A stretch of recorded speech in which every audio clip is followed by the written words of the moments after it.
And a 1, 2, 3. Spirit fingers. Hi guys, and welcome to La Lucha is Real podcast. I'm your host Angel, and I am your host Lil Sadie. I'm just kidding. I'm your host Edith. I am a little saddy though because I feel like I look like a fucking crackhead. Guys, like, oh my god, our makeup was not working today. I think we were having so many issues. I'm actually going to be honest with you guys. This is our second round of doing this look because the first time, first of all, it was a fucking atrocious. And then, like, that, when we filmed that episode, it was supposed to be my birthday episode. Mm-hmm. And it's just, we were not feeling it. It was like pulling teeth. Yeah, it was bad. It was bad. I'm sure my mind was not there. Yeah, Edith was like here, but she wasn't here. She was here, but she wasn't here. So this is our second time doing this look. And I don't know. I just feel like it just got worse. It's funny because we're like, okay, next time we do it, we already have practice with the look. So it'll be better. Bruh. No. It's worse. It's worse than last time. I literally was telling Edith, I was like, you know those episodes that the cops put out of like, this is why you shouldn't do drugs? And then they look all nice. Don't do drugs. They look all nice. And then by the end of it, they got all these like ugly ass face tats. I was like, that's what I look like. I look like by the end of it when they're like our mugshots right now. My mugshots. Take him. For those of you listening on Spotify and Apple Podcasts, I go to YouTube and just take a peek. Just take a peek. If you don't follow us on Instagram, because I'm sure we're gonna put up a snippet, so you will get a sneak peek of it. Go follow us on Instagram. Mm-hmm. You know, at La Lucha is Real podcast, and while you're there, go follow us everywhere else too. Yeah, like might TikTok. as well. Yeah, might as well. So today, guys, we are gonna shake things up a little bit, and dun dun dun, because we are in October. I love the spooky season, and this is a first Friday episode too. Yeah, this is a first Friday episode, and we kind of wanted to shake it up, do something a little different for you guys. I'm a little nervous. I'm not gonna lie. Excited. I'm not nervous at all because this is literally Angel's thing. Yeah, this is Angel's thing today. I'm just kind of rolling with it, and I'm just here for the good vibes. Yeah, but they won't be so good. Okay, yeah, that's true. But I'm really excited because this is something Angel really likes, you know, and she listens to at a fucking every day, right? You listen to a lot of days kind of podcast. I'm not too experienced with this, but I have dabbled a little bit into it since she said that she kind of wanted to do like an episode like that, especially for our first Friday. So I was like, I'm down, you know, and I'm so excited. And I'm not gonna lie, guys, I'm nervous as fuck because like I'm not, obviously, like this isn't the type of podcast that we normally do. And let's just say I put in so many hours preparing for this. I did sleepless nights trying to put this together, just for you guys. Yeah. So let me tell you guys what we're doing. So today we are not La Lucha is Real podcast. Dun, dun, dun. Dun. What are we today? Today is El Crimen is Real. Cue the spooky music. So, today's episode is going to be a true crime episode. Duh. Oh my god, guys. I'm so nervous. I'm so nervous. Excited. I had to do so much research, guys. And I always knew that I kind of wanted to do something like this because I'm into true crime. Mm-hmm. And I just didn't realize how much fucking work it was gonna take. You know, guys, so like if you're in YouTube, like go ahead and leave a comment and, you know, say good job, Angel, because this has taken her so many days, hours, like I don't want to say weeks, too, honestly. Yeah. But it's been a lot of research going behind this. A lot of research, especially because the story that I'm going to be telling you guys today takes back in 1994. So this was before I was born. Yeah, this was before I was born too. Damn.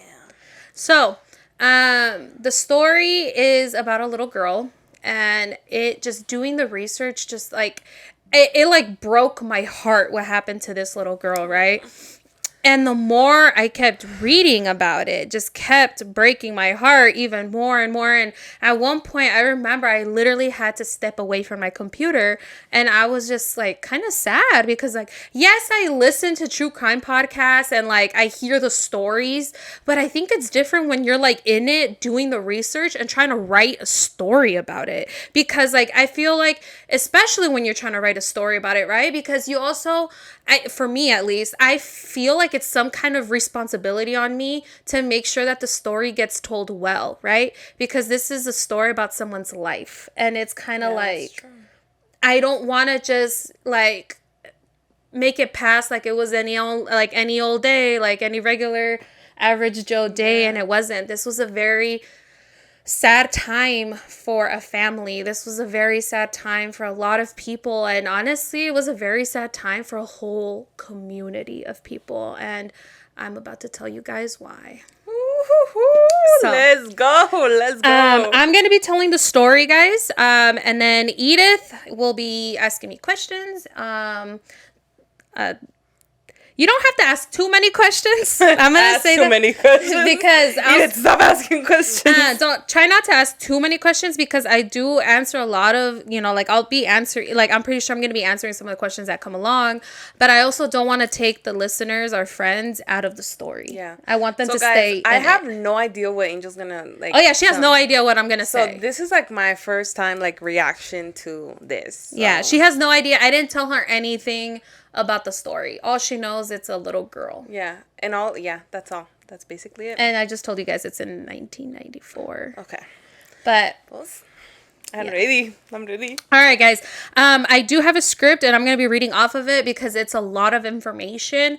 I do know a lot of it, but I want to make sure that I don't miss anything, which is why I'm going to be doing a lot of the reading. So for our YouTube viewers, listeners, friends, I'm gonna have my head down.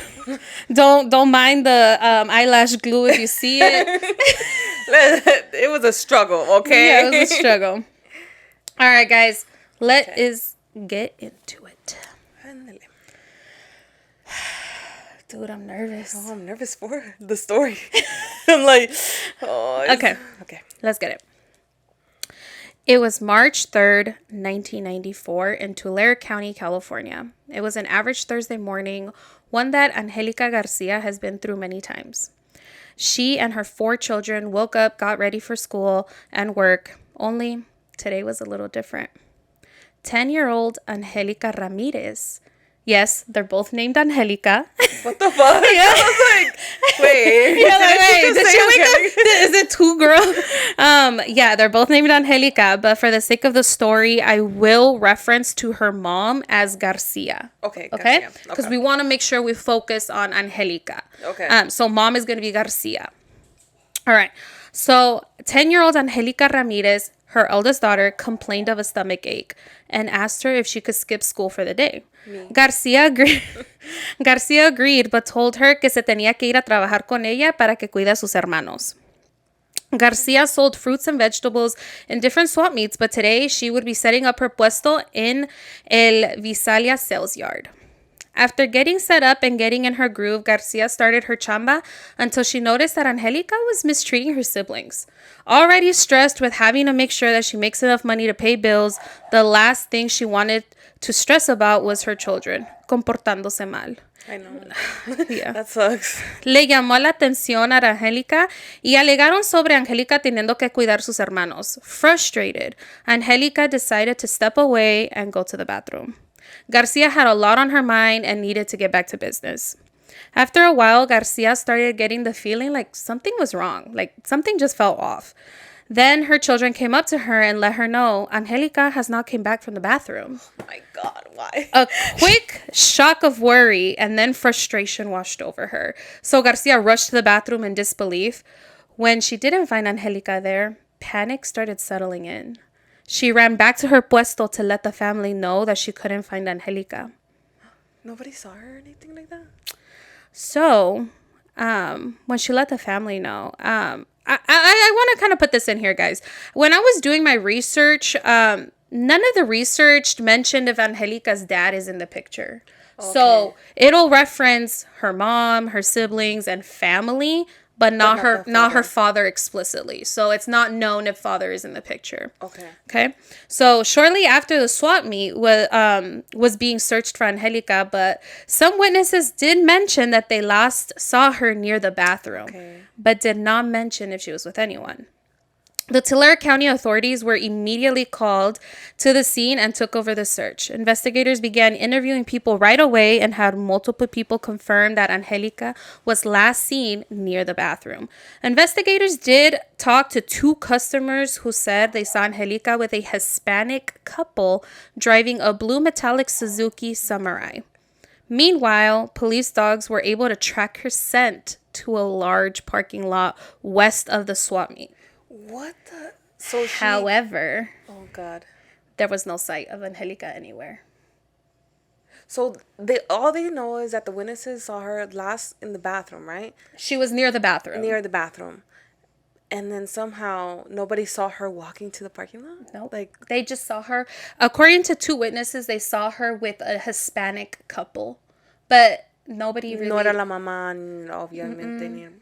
No. So the 2 witnesses were very cooperative, and they were able to give descriptions of the couple for a composite drawings.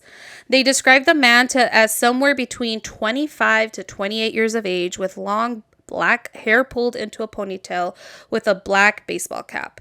The man had a dark mustache and was seen wearing a white tank top. The woman was described to be around 18 to 23 years old with long brown hair and her bangs teased up high. Oh shit, they were young. Yeah, she was wearing dark lipstick, sunglasses, and a white shirt. The witnesses were also actually able to describe their vehicle as a 2-door sports utility vehicle with a white convertible top, black interior. Something that also kind of stood out to the witnesses was a sign on the windshield that read, "For sale, $2,200. Investigators immediately took this information as the composite drawings and released it to distributed it statewide and posted them at the swap meet. So very soon after this information was released, actually multiple vendors and customers of the Visalia sales yard came forward to say that they've seen the couple there before. Oh shit. So these are like regulars. Mm-hmm. Fuck. But just 2 days later, on March 5th, 1994, Garcia gets a heartbreaking and devastating call. Just 30 miles away from where she was abducted, Angelica's body was discovered floating face down in about 2 feet of water in an irrigation canal. What the fuck? A farmer just southwest of Pixley discovered her partially clothed body around 7 in the morning. Police would not discuss whether it appeared Angelica had been sexually assaulted, but could confirm that she was not physically beaten. Oh my God. So you said 30 miles away from the parking lot? Mm-hmm. So from where she was taken, I was 30 miles away. Holy shit. At an irrigation? In an irrigation canal. So when I did my research, actually, I looked it up and it's like fucking farmland. There's so many farms and it's like they grow like veggies and stuff. Yeah. And so like the irrigation canals donde sale el agua. Oh. It looks kind of like a little ditch because I think that's like where the dirty water runs off to. But I was looking at it and it's like so sad. Allí? She was just floating face down and there was like 2 feet of water in there. Also, I did want to say, guys, that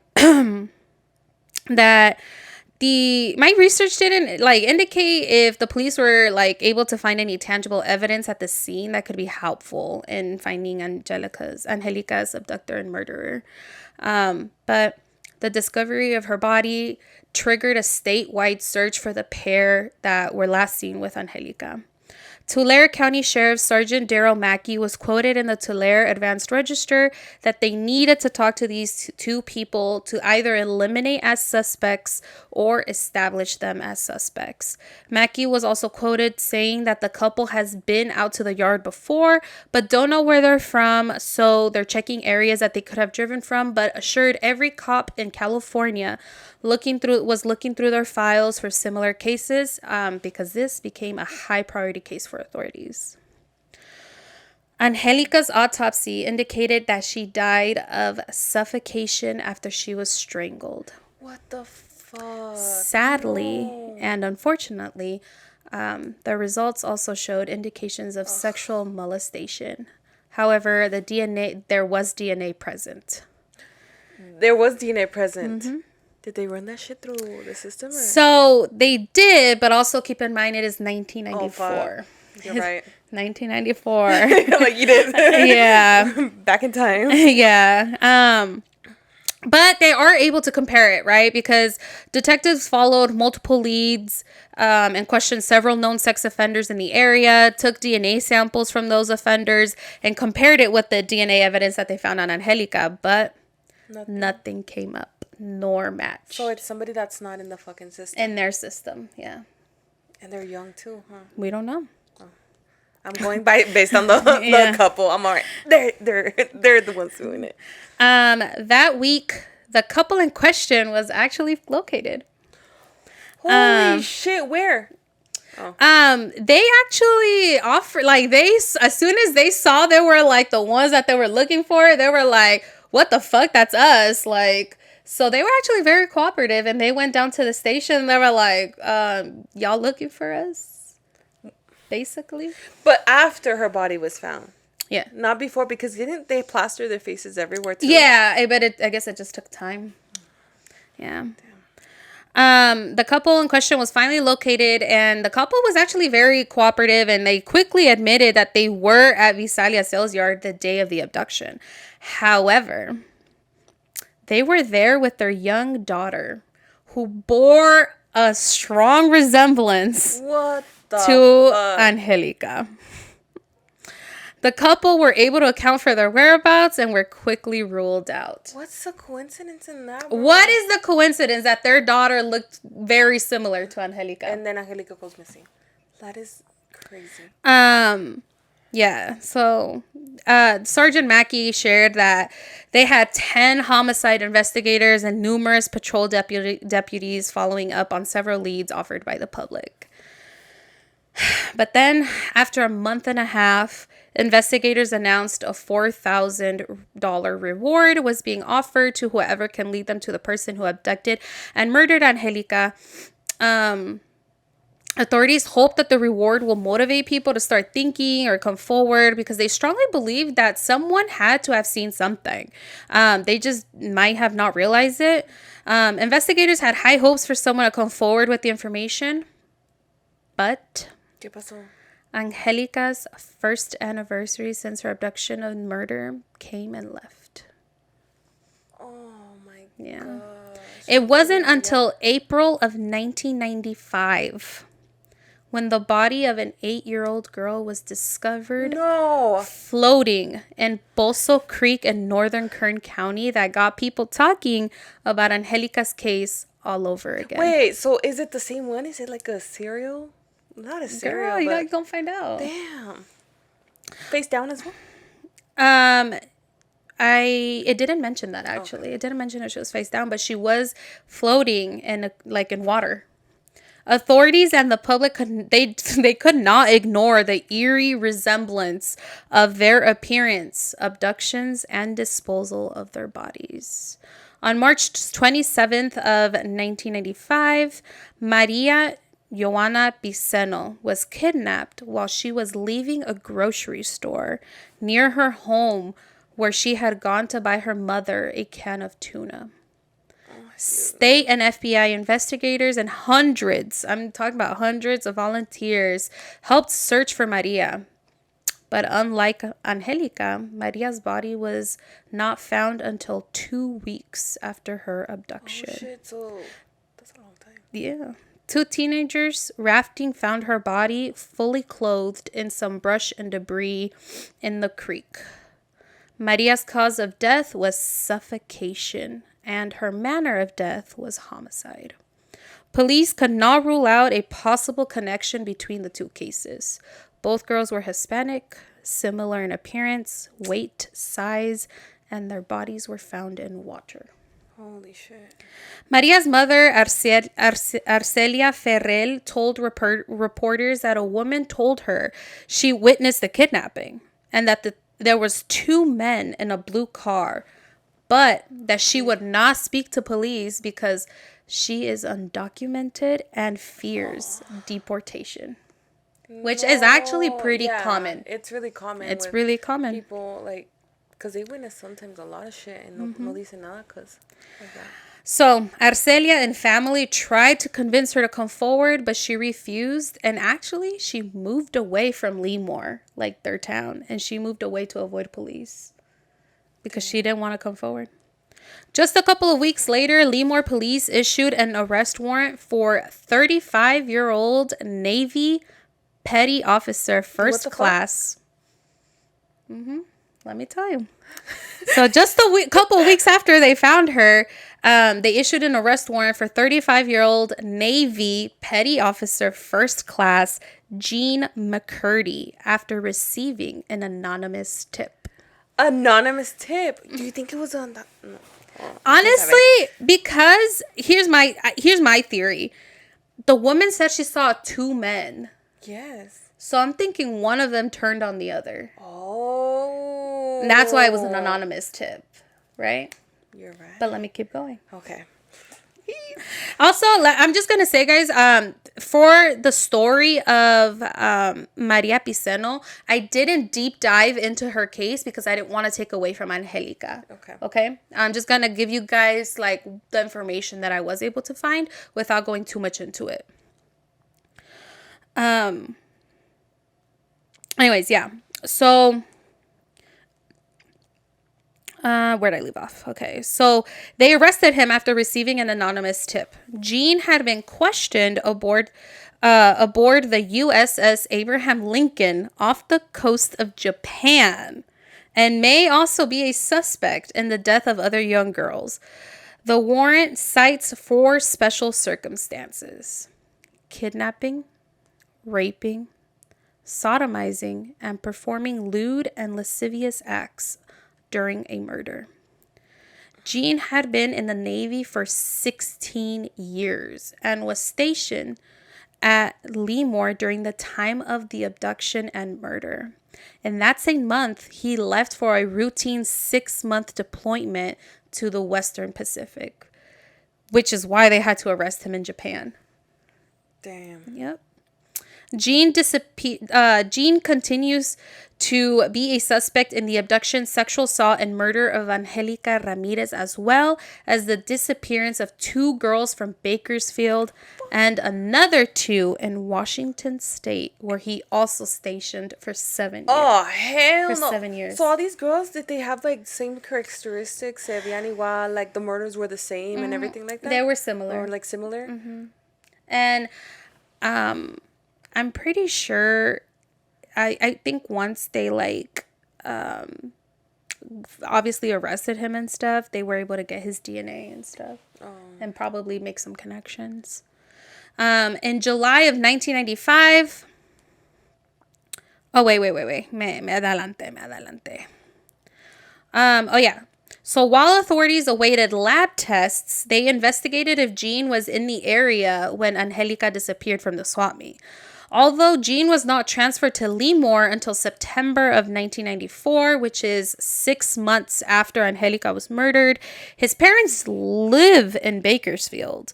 Detectives need to confirm if he was on leave, so they were in the process of obtaining his payroll and leave records. Just want to confirm. Okay, so he was confirmed to be, like... So he wasn't near where Angelica, according to, like, where he was stationed at. I think he was in Washington during the time that Angelica disappeared. So they wanted to get his payroll and his like absence of leave records to make sure that he wasn't in California during Angelica's abduction and murder. Okay. Yeah. But the reason why they were kind of like, okay, let's keep questioning him is because his parents live in Bakersfield. So if, like, let's say he was on a leave during the time, he would go to Bakersfield and because Bakersfield is it's like super close. Okay, but in July of 1995, Jean McCurdy was officially ruled out as a suspect in Angelica's case. So he wasn't there. Investigators were unable to find anyone who could confirm Jean was in the Visalia area, and Navy records showed he was not on leave during this time. They were able to officially rule him out, though, when the lab tests did not implicate him. In other words, his DNA did not match the DNA found from Angelica's sexual assault. Did it match any other ones, though? Maybe? Well, I didn't keep reading into Maria Piceno's story, but I actually do have a little tidbit for you guys. Okay. Hold on. Let me just finish. So the DNA didn't match Angelica's, so there was no evidence that indicated Jean was involved. So authorities crossed his name off their list and had to continue with their investigation. They decided to raise the reward to $10,000 for information that leads to the arrest and conviction of her killer, because they continue to believe that someone may know something, but haven't come forward because they believe Jean was responsible. But here's a little aside note, because I didn't go too much into Joanna's story. But when Jean was actually on trial, his younger sister, Jean's younger sister, testified that he molested her when they were children. The molestations continued intermittently for over a decade. Several years after the abuse had ended, Jean apologized to his sister for molesting her and told her that one of the reasons why he never married was he was really afraid that he might molest his own children. Oh my God, that's fucking disgusting. Jean admitted to engaging in sexual activities with his sister while they were growing up, but claimed that the encounters were consensual. He says that he and his sister had admitted to each other that they were both molested by their uncle, but he also denied having a sexual interest in children. I don't know the details of his trial, but I can tell you guys this. He was sentenced to death penalty. Holy shit. Just in case you guys wanted to know how that ended. He was sentenced to the death penalty because they tied him to a lot of things. And actually, bad. Yeah. And actually, I kind of went a little further into wanting to know if he actually was already killed. But as of early this year, he's still on death row. Damn. As of January of this year, he is still on death row. Mm-hmm. It takes a whole lot of time to fucking... Mm-hmm. Yeah. Damn. Anyways, police continued their investigation, but unfortunately, it went cold again. It wasn't until February of 1996, this is now 2 years later, when 11-year-old Tracy Renee Conrad, who went by Renee, went missing in Hanford, California. The public grew interest in Angelica's case again. This was the third young girl in the San Joaquin Valley to go missing in 3 years. Okay, so I guess it's 3 years. Is it the same? Like hallaron igual? No. So, let me tell you the story about this. I'm not going to go into too much details, but I'll give you kind of like a quick summary here. Renee actually had left home to visit a friend a block away, but she never arrived. So police and special teams began the search right away, especially because after the public found out, it was like the whole like community of this area specifically was so enraged, because how is it that like in 2-3 years there's 3 girls have gone missing already? Like this is fucking ridiculous. Yeah. Well, for Joanna, it was actually McCurdy because he was already on trial and stuff for this shit. But So the public went crazy on this one, and everybody rallied up together, and everybody volunteered to go and help find Renee. They like police and special teams, they began the search right away. The public couldn't help but to grow concerned because Angelica and Maria also went missing around this time of year, so it all happened around the same time of year. Holy shit. Exactly. So all same couple months. Yeah, it was like February and March, April area, like that. It was like all in the same time of the year too. What the fuck? Yeah. So a month later, Renee's body was discovered. A month later, her body was discovered after neighbors of a home complained of a strong odor coming from the backyard.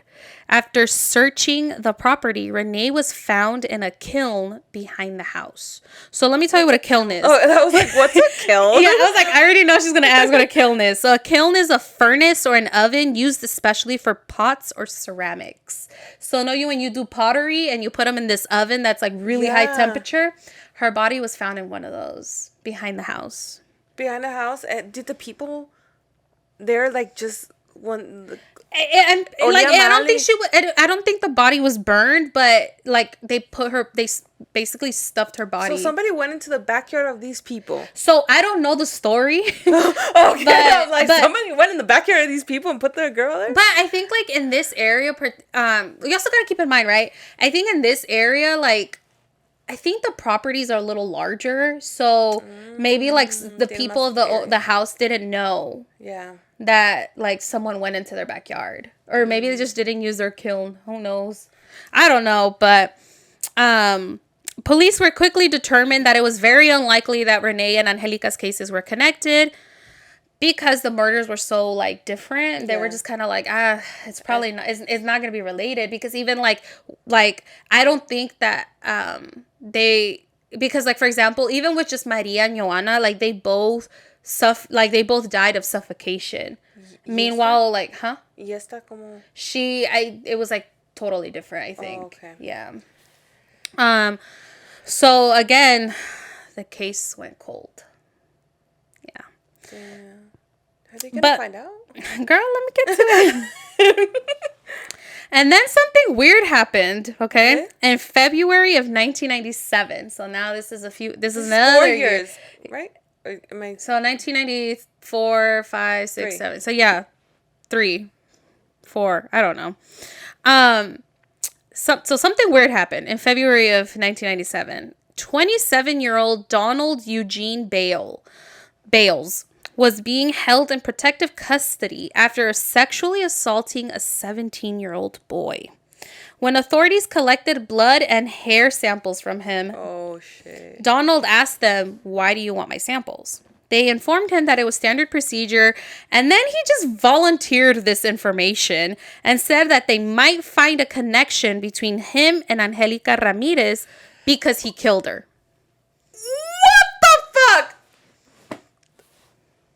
What the fuck? He just like volunteered this. He just cause like, oh yeah, well, you might find a connection between this murder I just committed and I never came forth. Yeah. But I'm just like chalantly just fucking saying it. Yeah.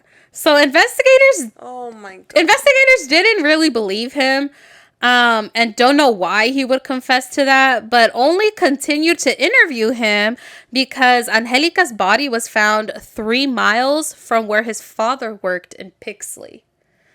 After several interviews, he confessed several times to killing Angelica and Maria Piceno. He admitted to killing both of them, even though McCurdy was already on trial for killing Maria. So, police knew that he was just bullshitting about Maria right away because they had Gene McCurdy in custody. And after doing a DNA comparison, they couldn't find any link to Angelica or Maria's case. Like, no evidence tied him to either crime. So, what the fuck? This guy is a weird dude. So he just wanted that like I think he just wanted attention. Yeah, I think he just wanted attention. But let me tell you something else about this guy. He's so fucking weird. he ended up writing a letter to his 17-year-old victim apologizing for his assault. Like, bro, I can't with you. Like, stay away from this period. Like, stay away from the kid. You already fucking did harm to them. Like, ¿qué va a querer tu fucking dumbass fucking letter? Yeah. What a weird guy. God.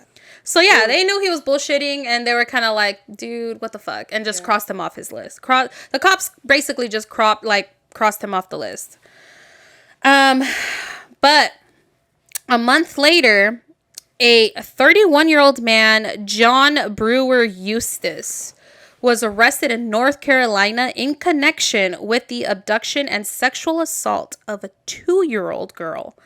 Authorities in Las Vegas, Salt Lake City, and Reno, Nevada were also looking at John as a possible suspect in similar cases where each girl was killed. Did you say North Carolina? Mm-hmm. They arrested him in North Carolina with possible connections to Nevada. Damn. Yeah. Unknown how, but 2 Fresno television stations reported that he may be connected to Angelica's murder. Police were quick to address this and let the public know that they're still following up on all leads, but they have no knowledge of John being connected to this case at all. They don't even know how these TV stations obtain this information, but they will be looking into his involvement, but nothing came up. The case went cold again, unfortunately. Yeah, nothing came up. There was no connection. So, 10 years went by. 10 years. Then 20. And then 25. When they finally were able to catch their first real break in the case. So, what was it? 20... What was it? Girl, let me finish the story. I'm like, recently? Because this was in 1994, and it's been 25 years, okay, when they were able to catch their first real break in the case. Okay. They finally have a face to the crime.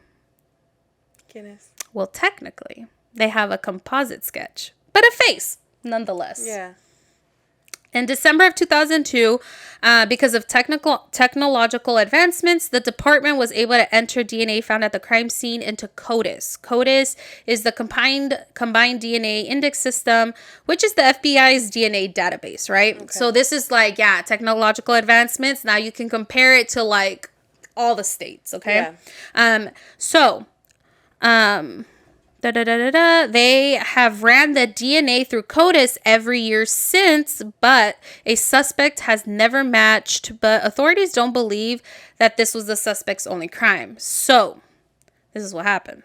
They turned to the Paraban snapshot DNA phenotyping service, which basically provides predictions of physical characteristics based on DNA analysis and ancestral background. What the fuck? Mm-hmm. Lo and behold, because of the DNA, they have a guideline of what the guy looks like. Holy shit. Yeah, because of technological advancement. That's crazy that that's out there, you know? Technology. They were able to determine that the suspect has light brown or fair colored skin, brown or black eyes, darker hair with no freckles.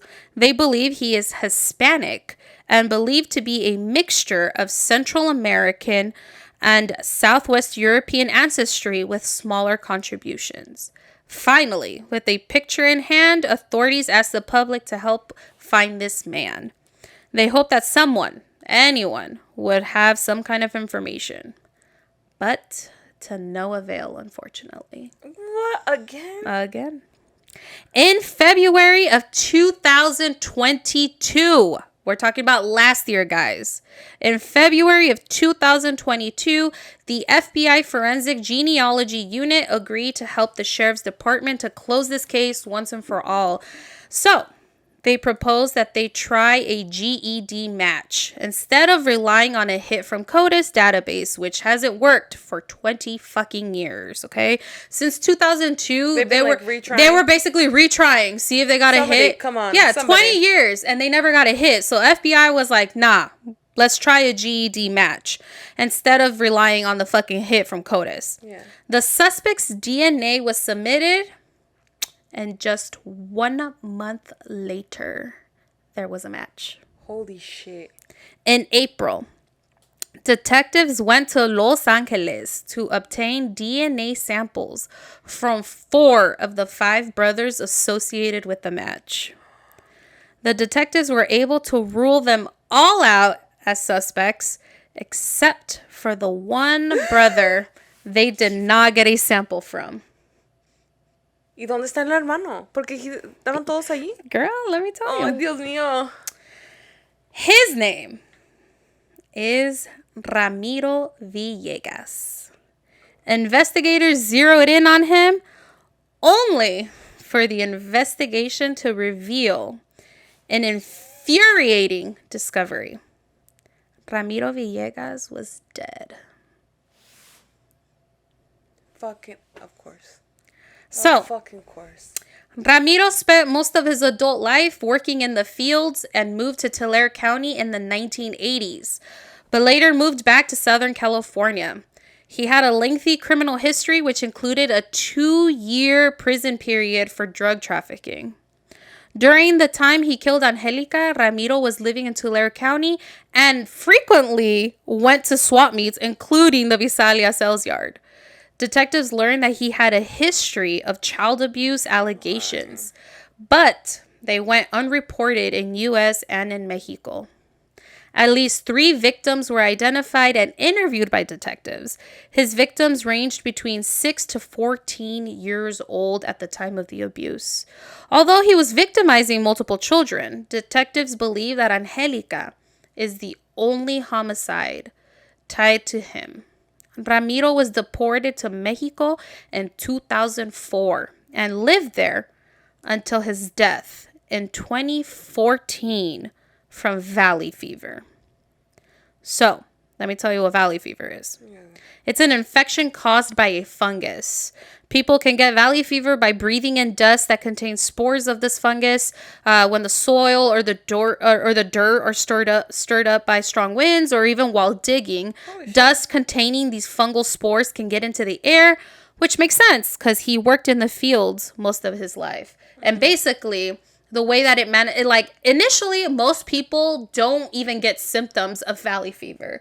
Like, you don't even tell that you have this fungus growing inside of you until it's pretty much too late, because then it starts manifesting like a cold or a flu. Yeah. And you think that it's a cold or a flu. It's fucking scary. Yeah. And then in worst case scenarios, this, it can turn into meningitis. Yeah. Damn. It's fucking crazy, right? So, over 28 years, detectives conducted nearly 1,000 interviews.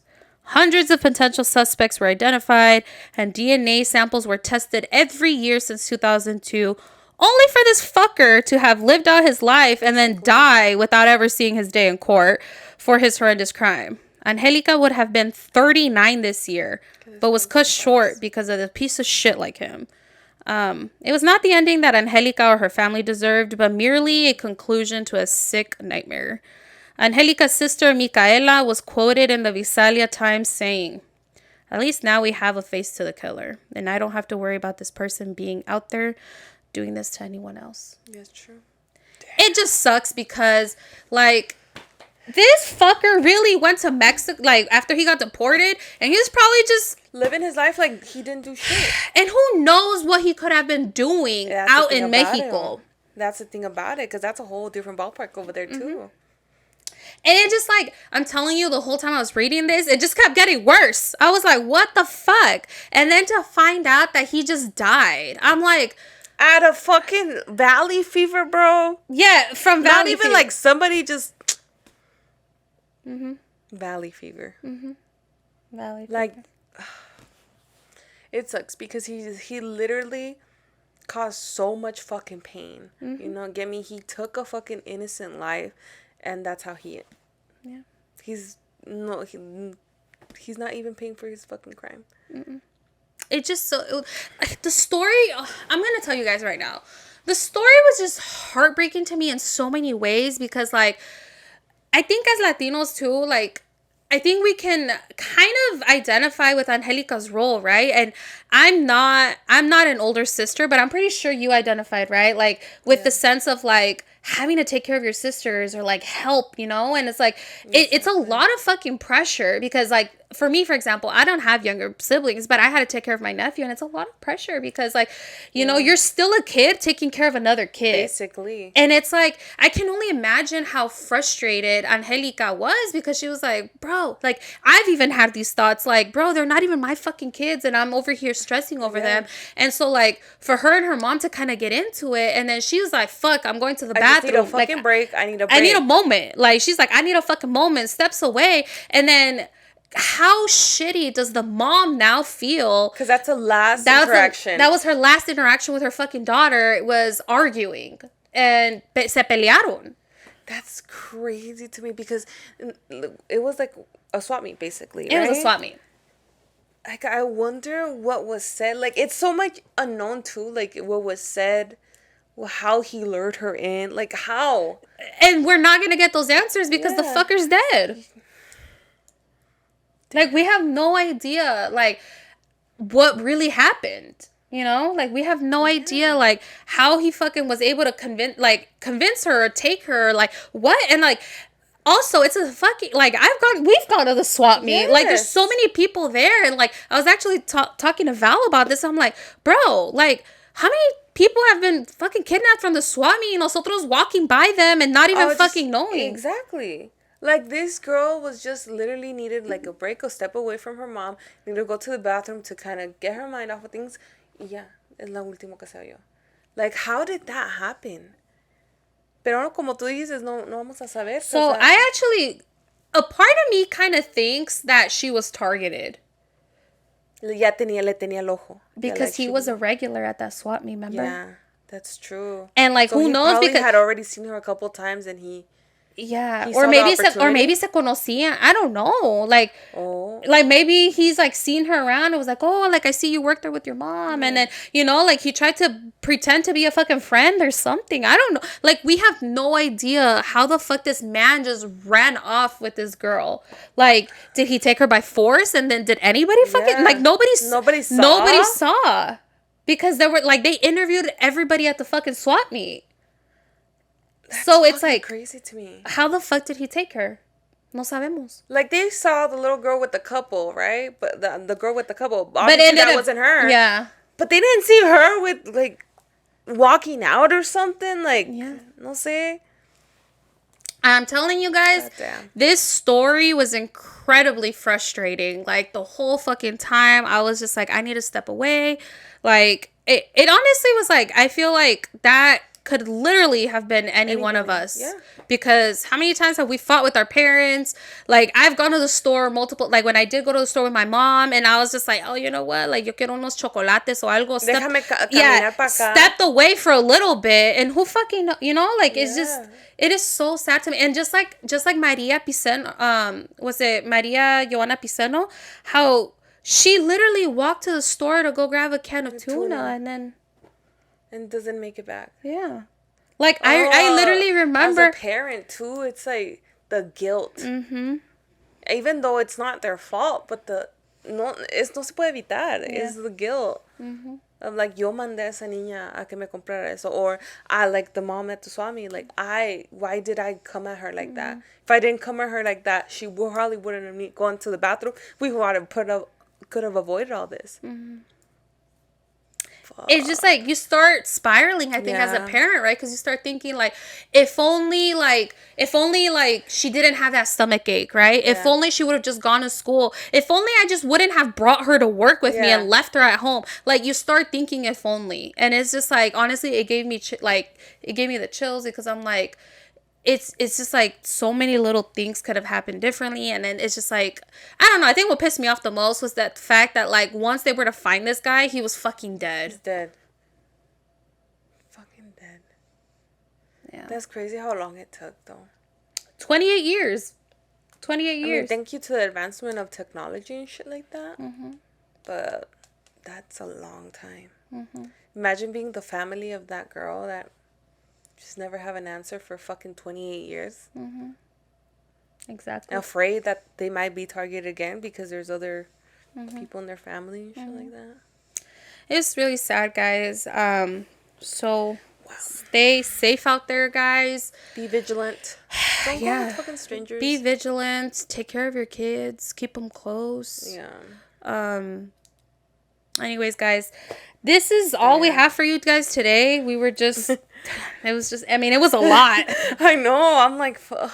It's heavy. Yeah, it's heavy. It's a lot. But let us know what you guys think of today's episode of El Crimen is Real. Let us know your guys' thoughts. I would love to get your feedback. It's okay. You guys can tell me if my fucking storytelling sucked. But I worked so hard on this shit because I worked so hard. So I'm still proud of myself. I think you did an amazing job. Claps. Thanks. That was awesome. So let us know your guys' thoughts. I appreciate all the feedback. Let me know if you guys liked it. I really enjoyed doing this, although it was a little stressful, especially with everything I have going on outside of the podcast. Yeah, and even the story itself, it's a lot. Like, I love that you did this and you created a beautiful story and everything, but it's like heavy. That shit's a lot. And I can't imagine, this is me, just you reading the story to me. So I can't imagine all those nights, all those like days that you spent literally researching this shit, you know? Like, fuck. Yeah, it was a lot. I don't know how these true crime podcasters do it. How y'all sleep at night, bro? Yeah, it's crazy. But like, I actually I'm really into true crime, and it's crazy because each time I think like, damn, people are crazy, and then I'm like, I hear another story and I'm like, God damn, it's like the whole, like, it just keeps getting worse, like the world and people. And I'm like, oh, this is so crazy. But yeah, guys, anyways, let us know your guys' thoughts. Yes. Don't forget to like, comment, subscribe, follow us on, I was going to say Spotify and Apple Podcasts. Yeah. But also follow us at La Lucha is Real Podcast on all social media platforms, Instagram, TikTok, Threads. Make sure to leave us a 5-star review on Spotify and Apple Podcasts. Yeah. Of course, if you have anything different than a 5-star review, what are they going to do, Angel? They're going to hit the DMs. Yeah. We can talk. We'll talk about it. Yeah, we'll talk about it.